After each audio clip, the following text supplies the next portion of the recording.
മനസ്സിലായത് നമ്മുടെ താമര വിത്താണ്.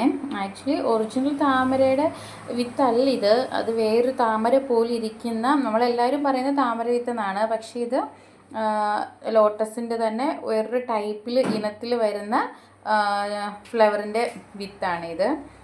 അപ്പോൾ ഇത് നമ്മളിങ്ങനെ കൊടുത്താൽ നമ്മുടെ കുട്ടികൾ കഴിക്കില്ല. അപ്പോൾ നമുക്ക് എങ്ങനെ കൊടുക്കണമെന്ന് നോക്കാം. അപ്പോൾ അവർ കഴിക്കുന്ന രീതിയിൽ നമുക്കൊന്ന് കൊടുത്താലോ. നമ്മുടെ ഒലിവ് ഓയിൽ ഒഴിച്ചു കൊടുക്കാം ഇതിലേക്ക്. അപ്പോൾ അത് ഒലിവ് ഓയിൽ ഒഴിച്ചിട്ടുണ്ട്, കുറച്ച് ഒഴിച്ചാൽ മതി. അപ്പോൾ അതൊന്ന് ചൂടായിട്ട് വരട്ടെ. അപ്പോൾ അത് പാൻ ചൂടായി വന്നതിലേക്ക് ഞാൻ കുറച്ച് മുളക് പൊടി, കുറച്ച് മഞ്ഞൾപ്പൊടി, കുറച്ച് ഉപ്പ്, പിന്നെ കുറച്ച് കായപ്പൊടി, ഇത്രയാണ് ഇട്ടേക്കുന്നത്. ഇനി നമുക്കിത് ഒന്ന് മൂപ്പിച്ചെടുക്കാം.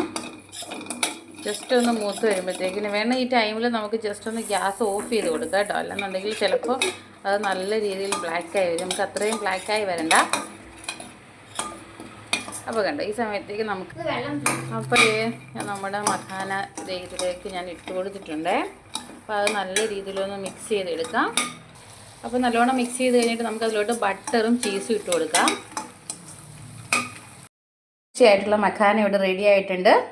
അപ്പോൾ നമുക്ക് കഴിക്കാൻ കൊടുക്കാം.